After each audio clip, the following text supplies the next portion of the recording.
ఢాకాలోని భారత దౌత్య కార్యాలయానికి బెదిరింపులు, భారత్కు వ్యతిరేకంగా బంగ్లా నేతలు చేస్తున్న రెచ్చగొట్టే వ్యాఖ్యలపై విదేశాంగ శాఖ ఆందోళన వ్యక్తం చేసింది. ఢిల్లీలోని బంగ్లా హైకమిషనర్ మహమ్మద్ రియాజ్ హమీదుల్లాకు సమన్లు జారీ చేసింది. బంగ్లాదేశ్ ఎన్సీపీ నేత హస్నద్ అబ్దుల్లా ఇటీవల భారత్కు వ్యతిరేకంగా వివాదాస్పద వ్యాఖ్యలు చేశారు. బంగ్లాను అస్థిరపరిస్తే 7 సిస్టర్స్ ను ముట్టడిస్తామని హెచ్చరించారు. ఈ నేపథ్యంలో బంగ్లాలో క్షీణిస్తున్న శాంతి భద్రతల అంశాన్ని బంగ్లా హైకమిషనర్తో ప్రస్తావించినట్లు విదేశాంగ శాఖ పేర్కొంది. ముఖ్యంగా ఢాకాలోని భారత రాయబార కార్యాలయానికి బెదిరింపులకు పాల్పడిన విషయాన్ని ఆయన దృష్టికి తీసుకువెళ్లినట్లు వెల్లడించింది. సరైన భద్రత కల్పించాలని సూచించింది.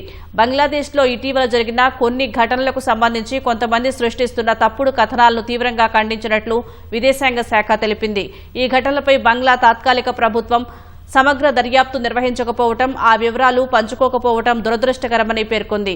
అటు భద్రతాపరమైన ఆందోళనలు పెరుగుతున్న నేపథ్యంలో ఢాకాలోని ఇండియన్ వీసా అప్లికేషన్ సెంటర్ను భారత్ మూసివేసింది.